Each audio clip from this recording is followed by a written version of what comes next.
Happy holidays, everyone. I bet some of you out there are unwrapping some brand new consoles and games, Yeah. getting ready for some serious gaming over the break. I mean, even Santa's got to be a gamer, right? I wonder what his gamer tag would be.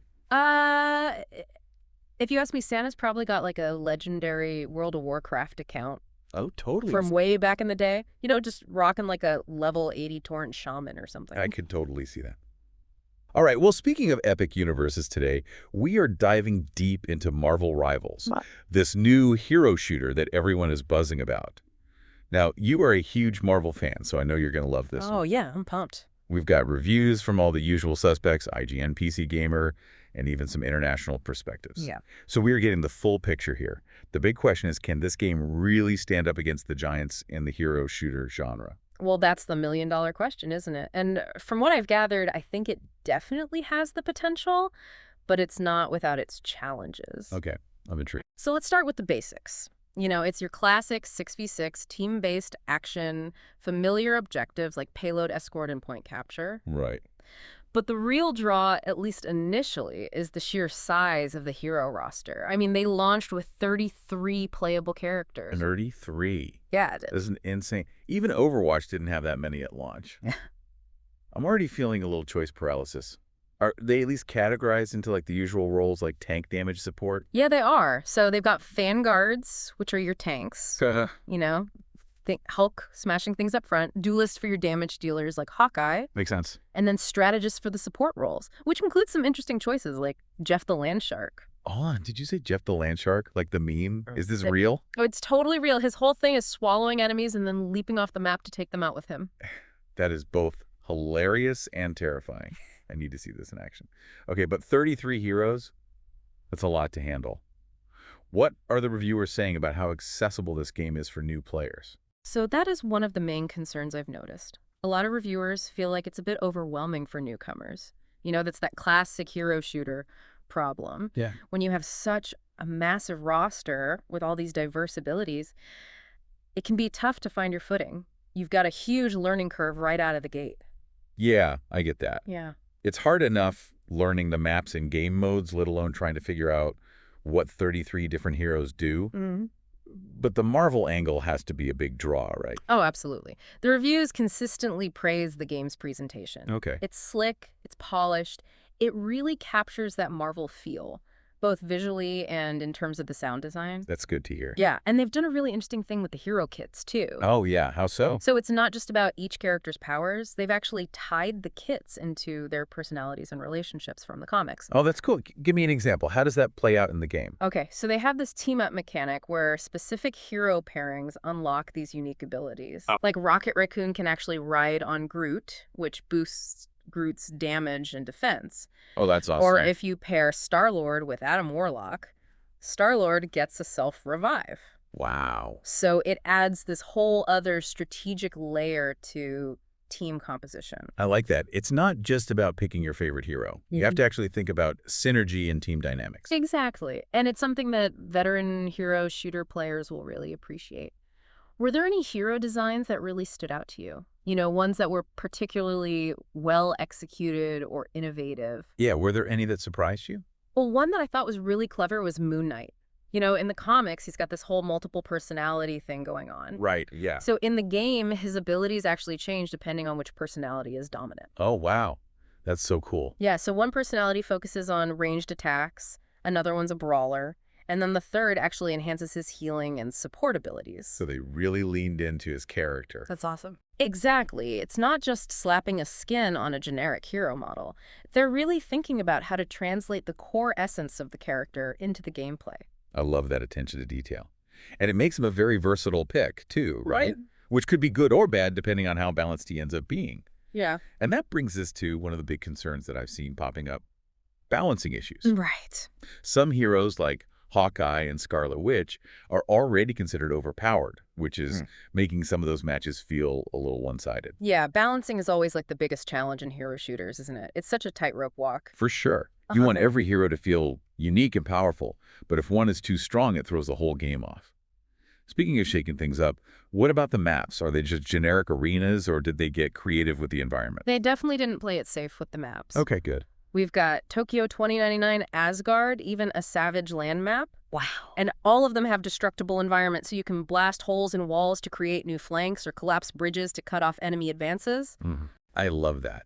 That level of dynamism is so important in a hero shooter. It keeps things fresh and exciting. Right.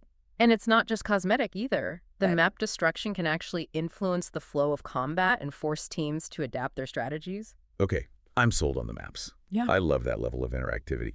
But let's talk about the elephant in the room, the free-to-play model.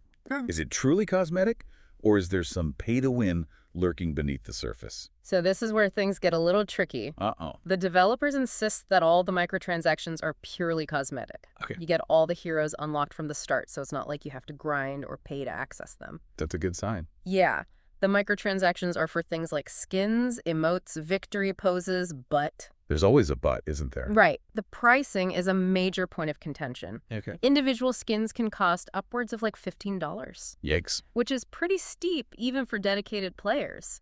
So some reviewers are arguing that this creates a sense of exclusivity and pressures players to spend, even if it's not directly impacting gameplay. Yeah, I see what you mean. It's that fear of missing out that a lot of free-to-play games capitalize on. But on the plus side, at least the season passes don't expire, right? So if you miss a season, you can always go back and complete it later without losing out on those cosmetics. Oh, yeah, absolutely. That was something a lot of reviews highlighted as a major positive. Yeah, it's a nice change of pace compared to some other games out there. So, okay, Marvel Rivals is free to play, but those cosmetics are going to cost you.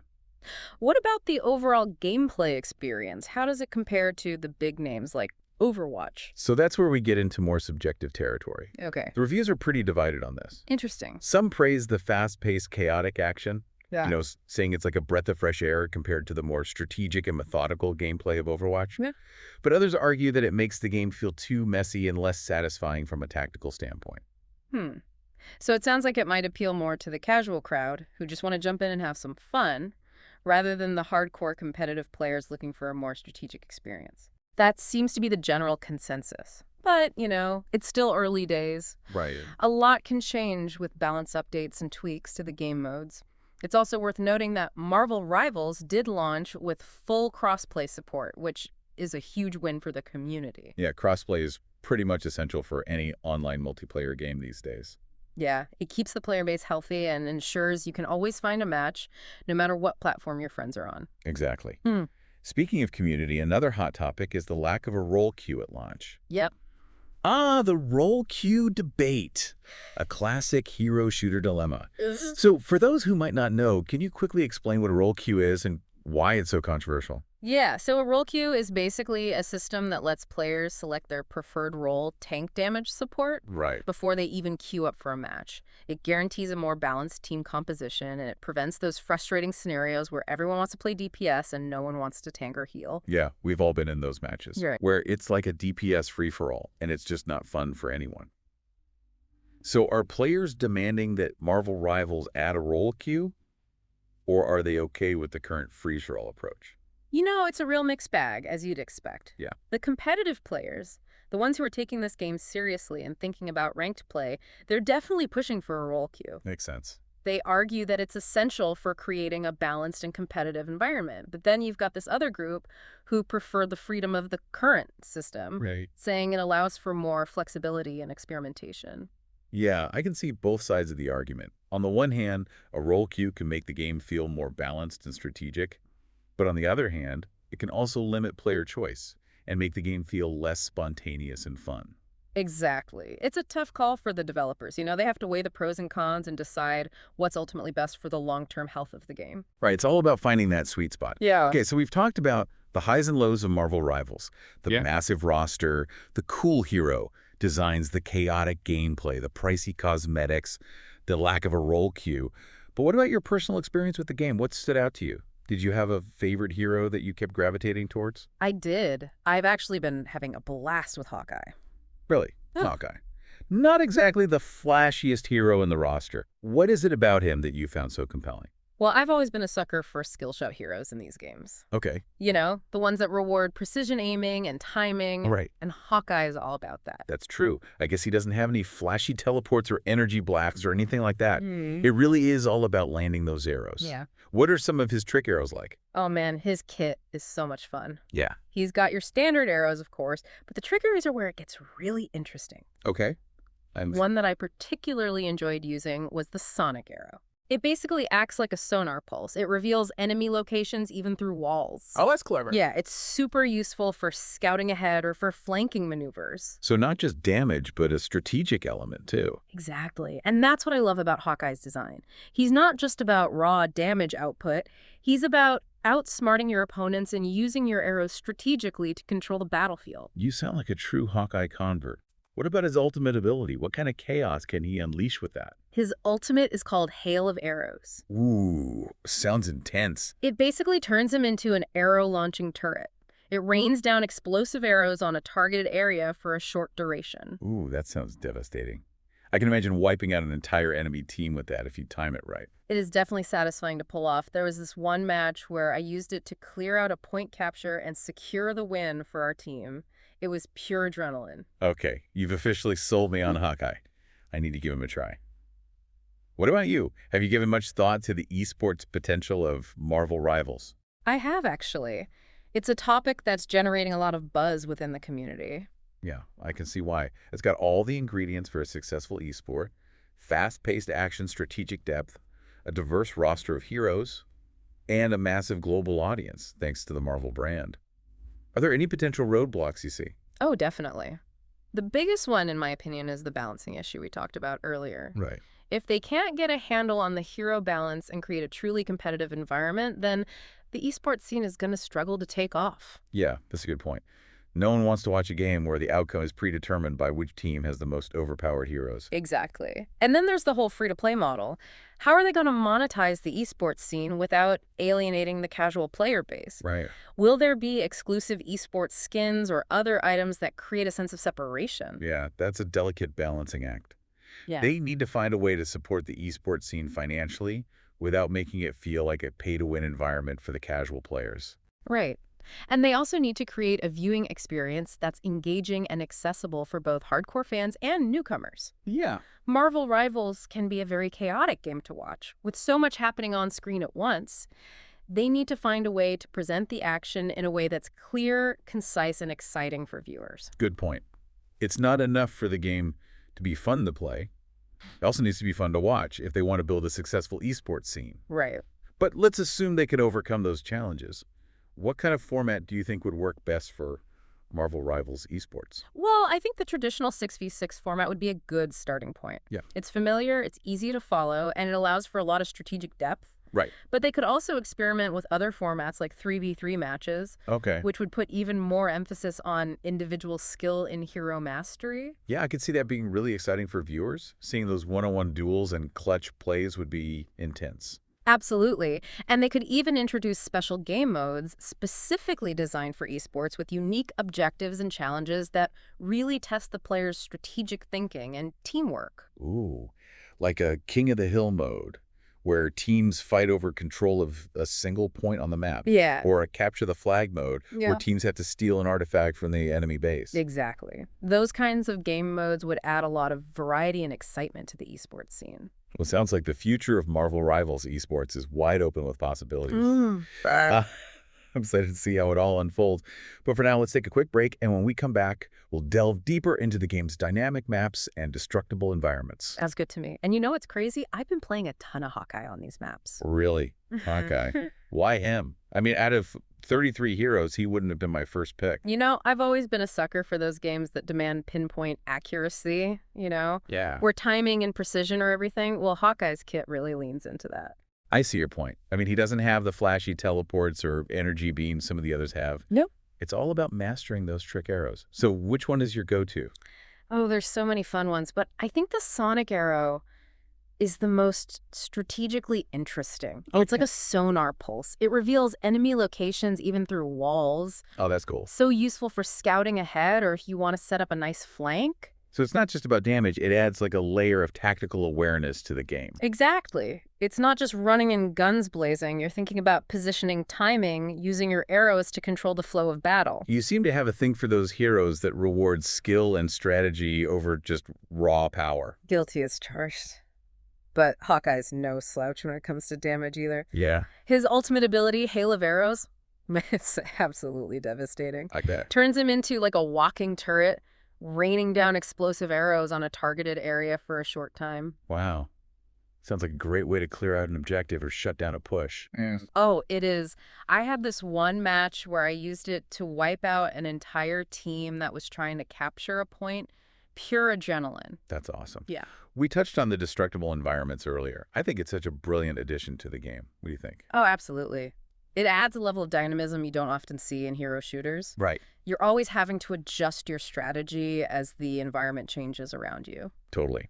A well-placed explosive attack can create a flanking route, Oh. or you can collapse a ceiling on top of an enemy team. Oh, yeah, some evil genius tactics for sure. But doesn't all that destruction get kind of overwhelming at times? It can, I mean, some reviewers have mentioned that it can get a little chaotic, Yeah. especially in those big team fights where there's already so much going on visually. Right. It can be hard to keep track of your surroundings. Yeah, when buildings are crumbling and explosions are going off everywhere. You got that right.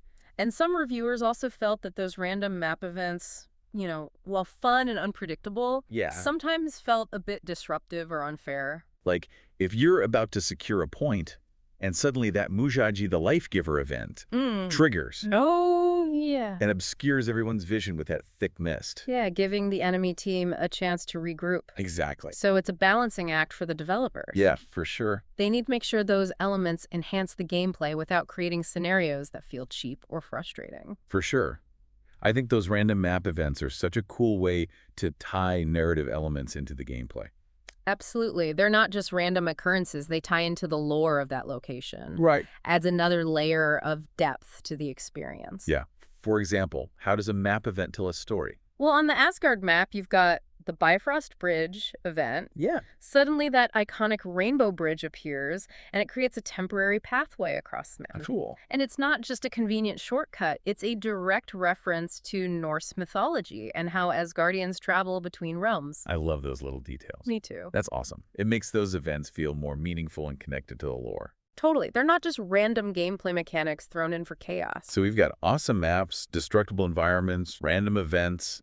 What's not to love? Right. The developers really put a lot of thought and care into these environments and made sure they weren't just visually stunning, but also added to the gameplay. Definitely. And I think they've done a great job creating maps that work for a variety of playstyles Oh, for sure. and hero types.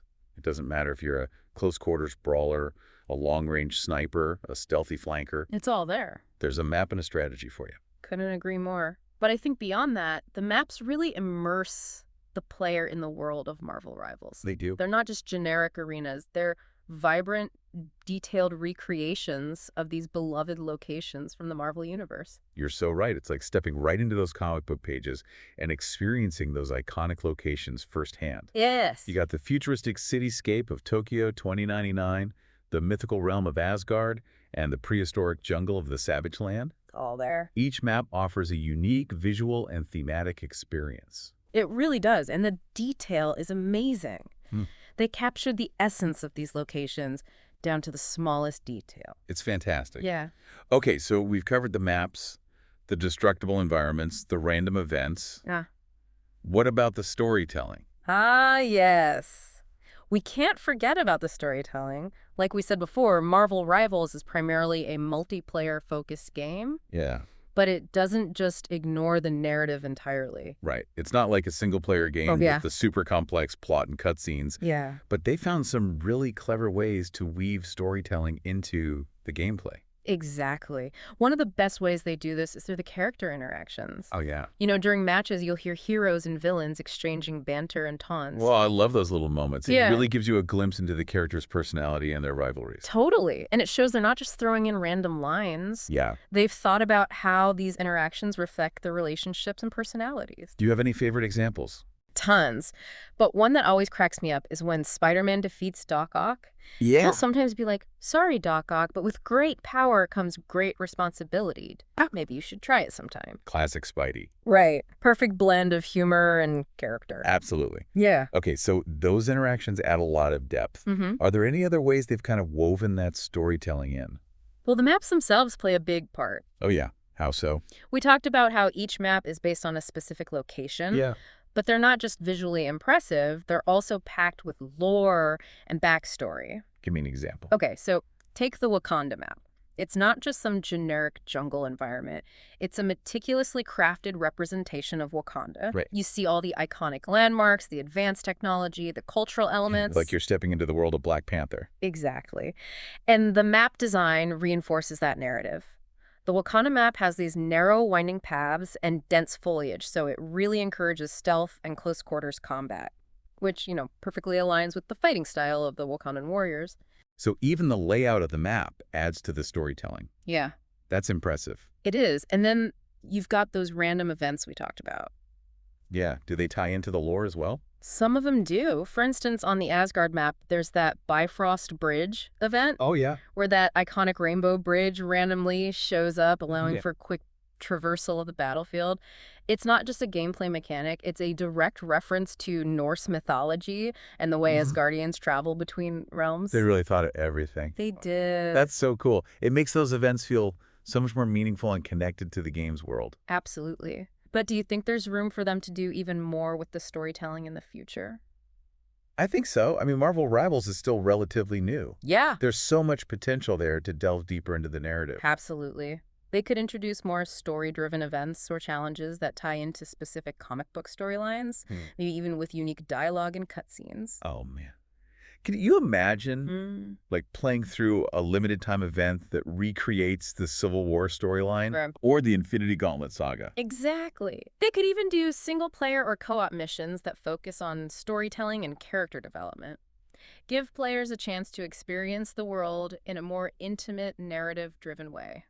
That would be awesome. It would definitely add another layer of depth and engagement to the game. Okay, and we're back. So we've talked heroes, we've talked maps, we've even touched on like the philosophy of the multiverse. A little bit. But now it's time to talk accessibility. Can a game with 33 heroes and destructible environments really be welcoming to new players? It's tough. You don't want to overwhelm newcomers with complexity, but also don't want to bore veterans with simplicity. But it's a balancing act. So how's Marvel Rivals doing so far? Well, for starters, they've got a really solid tutorial. Okay. It actually guides new players through the basics, movement, combat, hero abilities. I mean, a good tutorial is essential. Oh, absolutely. Especially for a hero shooter with this many characters. Yeah, for sure. So beyond the tutorial, what else are they doing to ease players in? Well, they've got different game modes that cater to different skill levels. Okay. So you've got practice mode, where you can go up against bots. Makes sense. You've got quick play for more casual matches, and then ranked for the more competitive players. Okay, so there's something for everyone. Exactly. And the matchmaking seems to be pretty good at grouping players of similar skill levels. That's important. New players don't want to get crushed by veterans every match. Exactly. Nothing kills a game faster than that. But what about those veteran players? Yeah, what's keeping them engaged? Well, for starters, this game's got a surprisingly high skill ceiling. Oh, yeah. Mastering a hero's abilities and understanding their nuances, that takes real practice. Okay, so it's not just button mashing. Definitely not. And to support that competitive spirit, they've got a pretty robust ranking system, too. Yeah, yes, the classic carrot on a stick. Yeah, keep people striving for that next rank. Works every time. Okay, but all this sounds pretty standard for a hero shooter. What makes Marvel Rivals stand out in the long run? Well, for one, the game is always evolving. They're constantly adding new heroes, maps, and game modes. So it never gets stale. Exactly. Keeps the meta shifting and gives veteran players new challenges to overcome. Were there any concerns from reviewers about the game's long-term appeal? A few, mainly revolving around the free-to-play model. Uh-oh. Some reviewers worry that the focus on expensive cosmetics could tempt the developers to cater to those big spenders, The whales. Yeah, exactly, at the expense of the average player. Right. It's a tough balance between making money and keeping the game fair for everyone. Definitely. And there were also some concerns about whether the fast-paced gameplay would get old after a while. I can see that. It's one thing to be fun and flashy at launch, but it's another to have that staying power. Right. Only time will tell how Marvel Rivals will adapt in the long run, but for now, it's definitely making a splash. Speaking of making a splash, we've talked a lot about the multiverse and alternate realities. We have. It's everywhere these days, not just comics, but movies and shows too. It really is. But how does Marvel Rivals handle it? Is it more than just a gimmick? Oh, it's woven into the lore of the game. The whole reason we have all these different heroes and villains from different timelines and dimensions is because of something called the time stream entanglement. Okay, so there's an actual in-game reason for all this? Exactly. It's not just a random excuse to throw everyone together. But it's not just about the plot either, right? Right. The multiverse brings up some really interesting questions about identity and destiny. Yeah, like what happens when different versions of the same character meet? Exactly. Do they still have the same values? Have their experiences and other realities changed them? That's deep stuff. Imagine meeting another you who made different choices. Whoa. Would you even be the same person? Now that would be an existential crisis. Right. And the game actually explores these themes a little bit through some of the character dialogue. It does. There's a moment where Iron Man meets another version of himself who's a total dictator. It's brief, but it's super unsettling and makes you really think. Wow, okay, I need to pay more attention to the dialogue. Yeah, it adds a level of depth that you don't always expect. So Marvel Rivals isn't just a fun, action-packed hero shooter. It's also a game that makes you think. Exactly. It can be a mindless, chaotic blast, but it also offers moments of depth and reflection. That's what I love about games. They can be pure entertainment, but also thought-provoking and challenging. Couldn't agree more. I think Marvel Rivals does a great job of embodying that potential. Well, we've covered a lot of ground today. Heroes, villains, maps, game modes, esports dreams, multiversal pondering. It's been quite the ride through the Marvel Rivals universe. It really has. And for anyone listening who's even remotely interested in Marvel hero shooters or just fun, engaging games in general, Yeah, I'd say Marvel Rivals is definitely worth checking out. absolutely. It's a wild, chaotic, and surprisingly thought-provoking experience. Who knows, maybe you'll even discover your new favorite hero. You never know. That's all the time we have for today's deep dive into Marvel Rivals. Thanks for joining us. It's been fun. And until next time, keep gaming, keep exploring, and keep an eye out for those alternate versions of yourselves out there in the multiverse. You never know who you might bump into.